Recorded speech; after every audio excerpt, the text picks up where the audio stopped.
Hello everybody, welcome to this session on JAIIB CAB English Medium channel. I hope that all of you are doing fine. Today is the day 4 of our quick revision series. More or less what we have studied in the past is the most important topics via the questions, the most relevant expected questions from unit number 1 till unit number 6. So if you have missed any of those videos, it is highly recommended that go and watch them also once this session is over. And for your reference, let me just remind you that the PDF of this session, along with the previous sessions also, it is available for free on our virtual library. So virtual library is a particular platform where we upload all these PDFs and you can directly download them from the link which is given in the description box. So the description box has the link of virtual library via which you will be able to download the PDF also. And do download them because ultimately if you are revising here, then retention will be only possible once you re-revise via that PDF again. Okay, so make some amendments in your study plan. Try to inculcate all those PDFs, all those study material in your study plan which are relevant, and this PDF is one of them.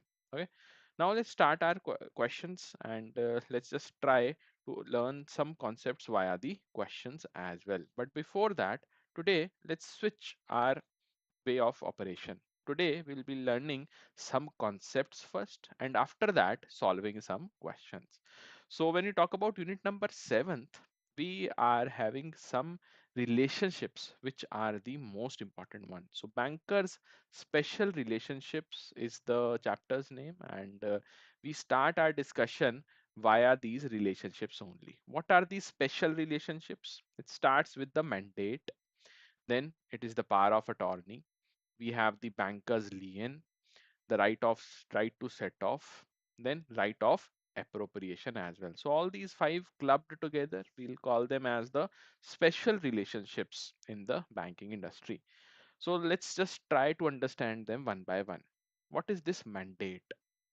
Whenever you are providing somebody an authority verbally, or for that matter in writing, but not with any legal backing, then we are talking about mandate.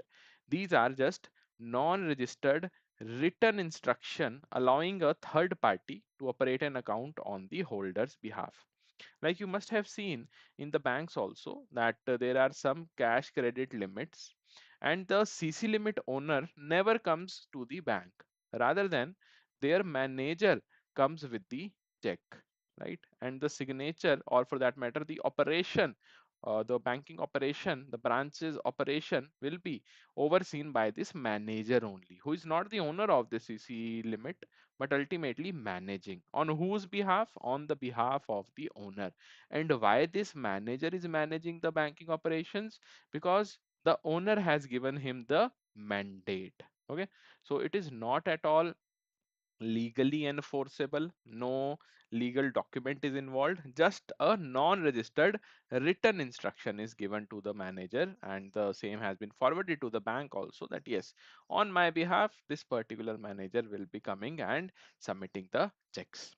Then comes the next important relationship, that is your power of attorney. So power of attorney not only in the banks but also in the outside world we use a lot. What is this power of attorney? Some type of mandate only, but with a legal backing. So a stamped legal document granting a donee authority to act on behalf of the principal. Fine. So if just imagine the CC limit owner gives the manager one power of attorney, then what should be done? The particular manager will be having the signature on the written instruction which is having the legality also. Some legal document will also be attached. The stamp will be attached. And what will be the operation here? More or less, they will be doing the same operation what they were doing in the mandate, but some additional changes will be there. And the changes include power of attorney. You will find that mostly it is done for the property, for the buildings, right? So the immovable properties, you will find that power of attorney will be there. So what is the difference between these mandate and power of attorney? Simple difference. In mandate, it is just a written instruction which is not registered.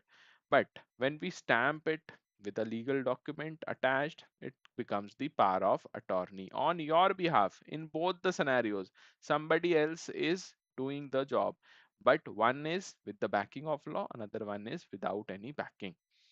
Okay. Then we have the banker's lien. What is this banker's lien? See, like in the pledge, supposingly in the gold loan, what we do?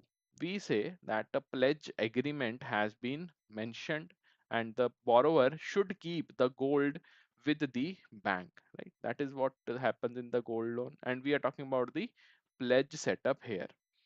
And it is what?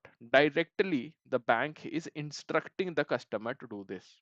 But what if the bank is not telling the customer as such, but implicitly this is a norm? That is your banker's lien. So simply, bank is doing what? Retaining the goods or the securities of the debtor until the debt is paid. That is your banker's lien.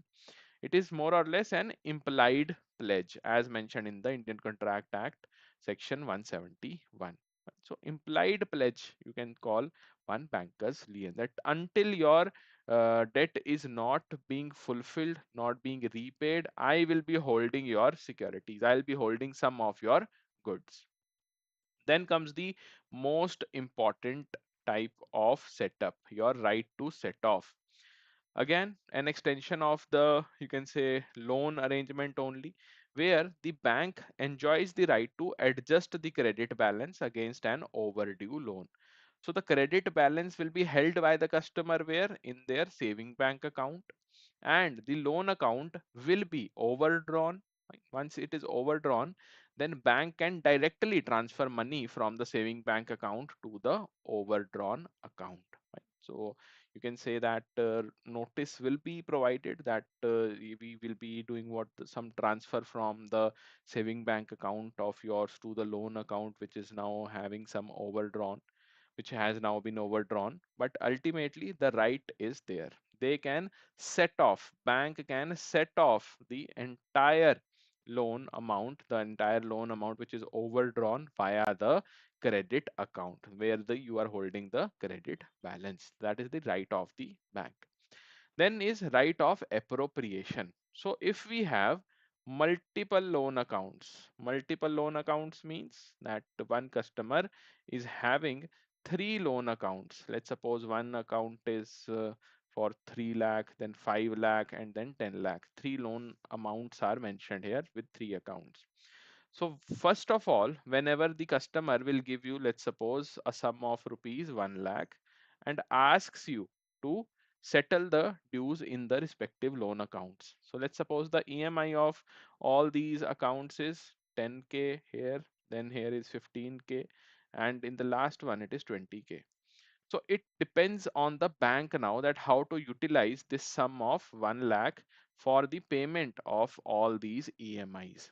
And mostly what happens is we settle the dues first in those loans which are unsecured, which are not backed by any security.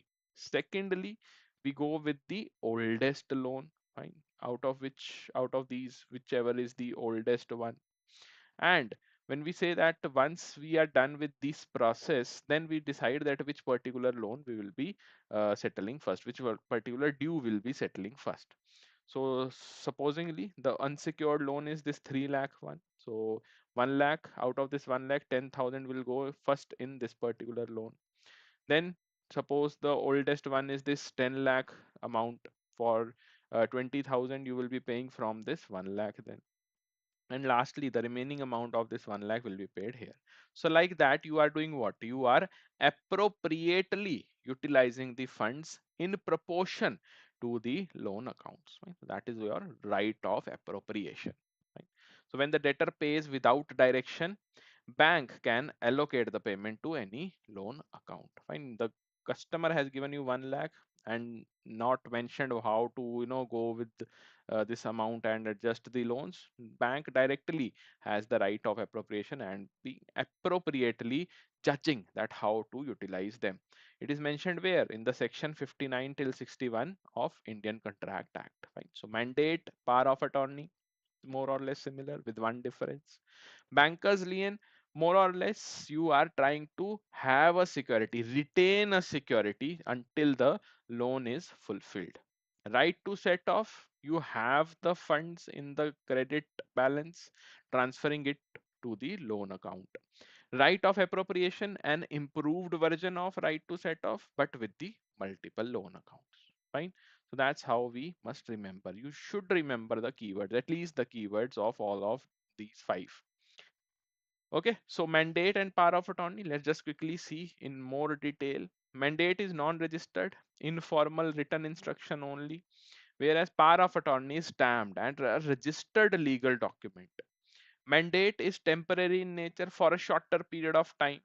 But here in power of attorney, you can say that it is for more than one transaction. Whenever it is more than one transaction, we call it as journal power of attorney. That yes, whatever belongs to me, it will be handled by my son. So that is your journal power of attorney. You stamp the documents, register them in a court, and ultimately what? You are the power of attorney holder. Then comes the specific or limited power of attorney, where some type of transactions will be having this power of attorney setup, not the entire one. So just a single or some specific transaction will be there for which you are providing power of attorney to somebody. When we talk about the mandate, institutions must use power of attorney, not a mandate. Whenever we are saying that non-individuals are involved, fine, all those institutions which are involved and they are not an individual. An individual means like us. But when we are talking about some organization, some institution, for them mandate is not there. They should use power of attorney only, and mandatory signature verified in the letter also. Fine. So signature verification will be done for that person also, whosoever is mandating, whosoever is a mandate. Yes. Ceases on death, insanity, or insolvency of the holder. Once the holder dies, or for that matter becomes of insane mind, or for that matter it becomes insolvent, bankrupt, then the mandate is gone. Mandate ceases to exist. It is also revocable any time by the account holder. It's not that once the mandate is you can say mandate is given, then it will remain there for lifetime. No lifetime scenario is there. Anytime the account holder can cancel it also. For power of attorney, there are certain powers. Fine. So powers being signing a check, stopping the payment, signing the borrower documents also. Fine. For the loan documents, your particular individual, whosoever you have assigned the power of attorney, they will be signing on your behalf. Fine. So all these are what? Examples, prime examples of power of attorney. Mostly the borrower documents in case of property papers. Fine. The loan account which has property involved. Revocable anytime, again, revoked by death, insanity, insolvency, same as your mandate. Attorney cannot subdelegate unless power of attorney permits it. Fine. So you would say that I hold the power of attorney for Mr. Ambani. Fine. Okay, so you are supposedly the power of attorney holder of Mr. Ambani, and then you say that yes, since I hold the power of attorney, let me forward this power of attorney to my brother. Can you do that? No, it is not possible. You have to have the permission or involvement of Mr. Ambani for that also. Executors or the legal guardians cannot appoint the agents. Fine. So whosoever is executing, or for that matter given the power of attorney, they cannot say that on my behalf this agent will work for this entire setup. Fine. So these are the important points where you should remember the difference between mandate and power of attorney. Then comes the banker's lien. What is the banker's lien? How it is exercised? So, right of a banker to retain the possession of goods, securities of the debtor until the debt is repaid. That we have seen.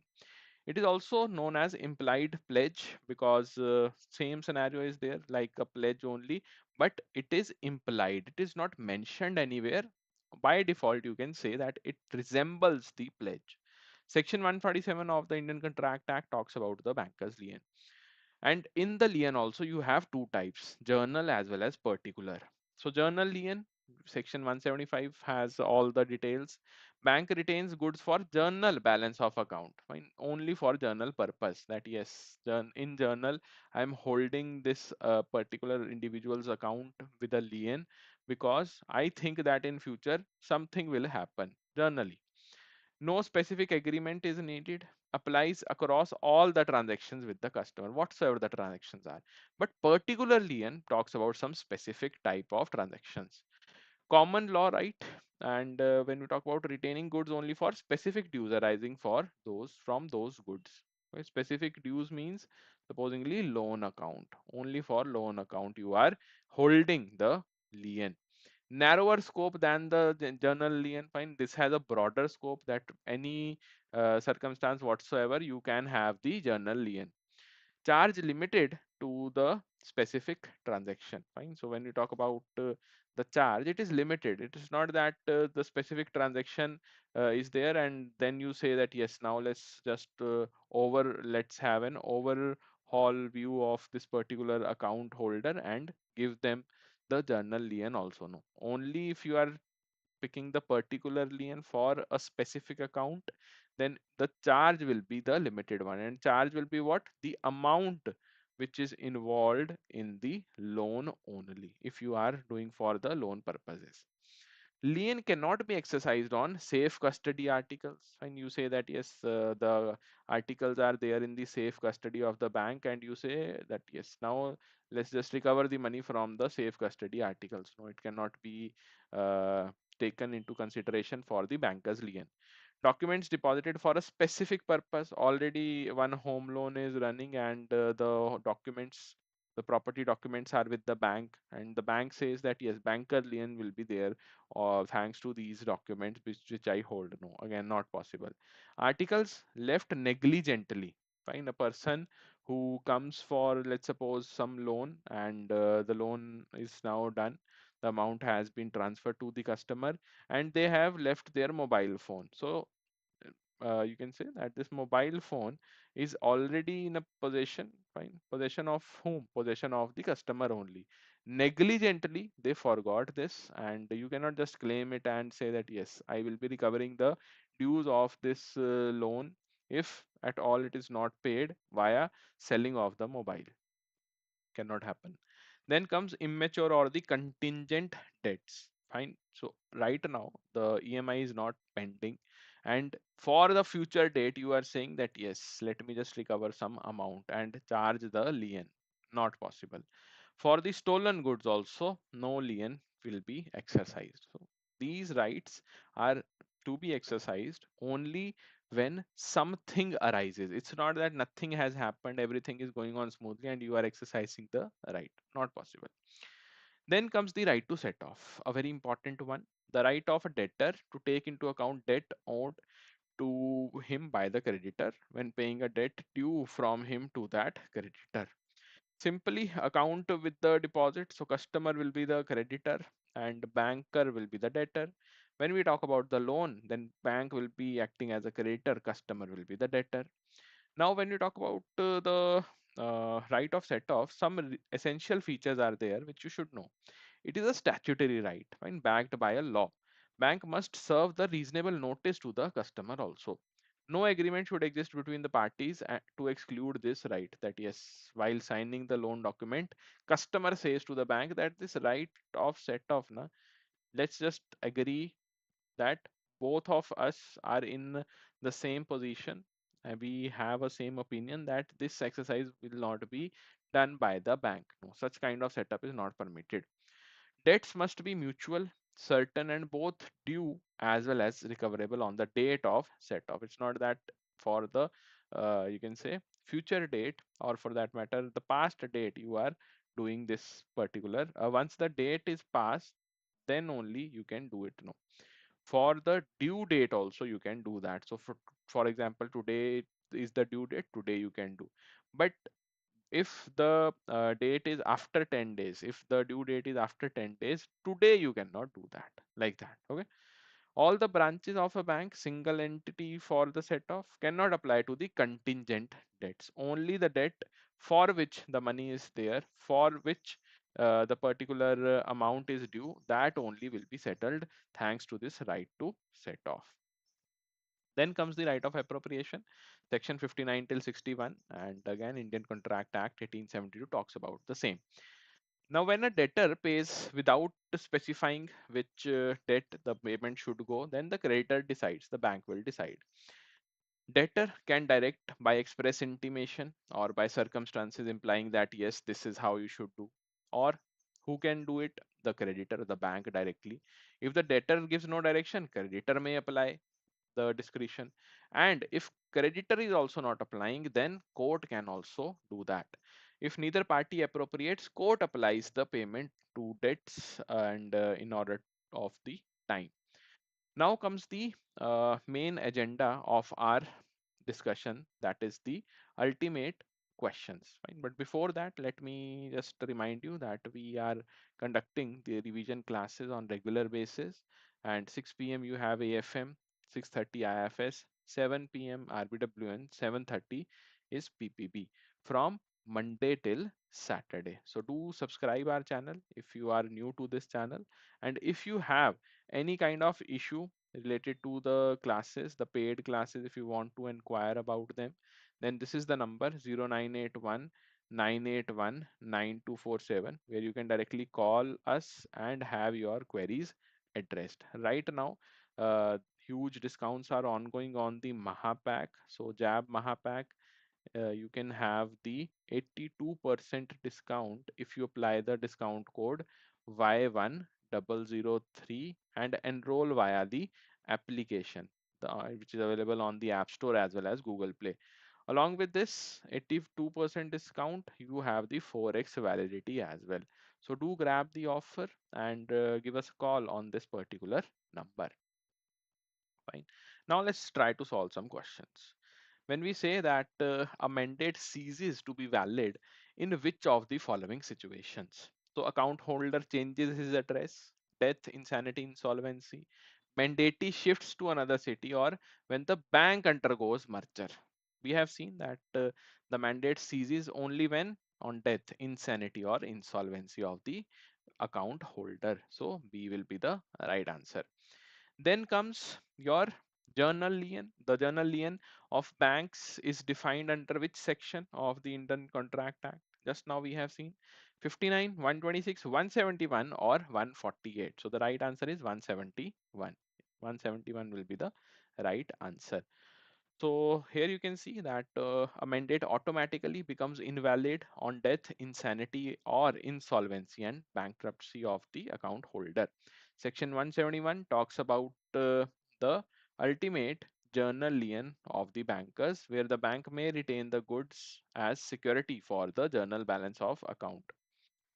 Then comes right to set off, more or less the examples which we have seen. I hope that based on them you can answer the question. For the purpose of exercising the right to set off, all branches of a bank are treated as what? Separate legal entity, single entity, independent subsidiaries, or departments of RBI. So, for exercising the right to set off, you must acknowledge that every branch is treated as a single entity. Fine. So, B will be the right answer. For set off purposes, you will find that it is treated as a single entity. Right of appropriation, if the debtor gives no direction, who may apply it next? If the debtor has not given the direction, RBI, the court directly, the creditor, or the third party auditor. So once the debtor has not given any instruction, then the creditor will do that. If creditor is not doing, then court will intervene. So the right answer is option C. Okay, the creditor will be doing the same. Okay, so this was it for today's class. We have to go with this LRS scheme. We have to discuss the LRS scheme also, which we will be doing in the next class only, along with the Indo Nepal remittance scheme, which is very, very important. But before that, let me just tell you that whatever you are studying, try to revise, because ultimately revision is the key for the remaining time period. Okay, so we'll be covering the remaining topics in the upcoming session. Till then, goodbye, everybody. Take care, and do feel free to ask me the questions which you have in your mind in the comment section.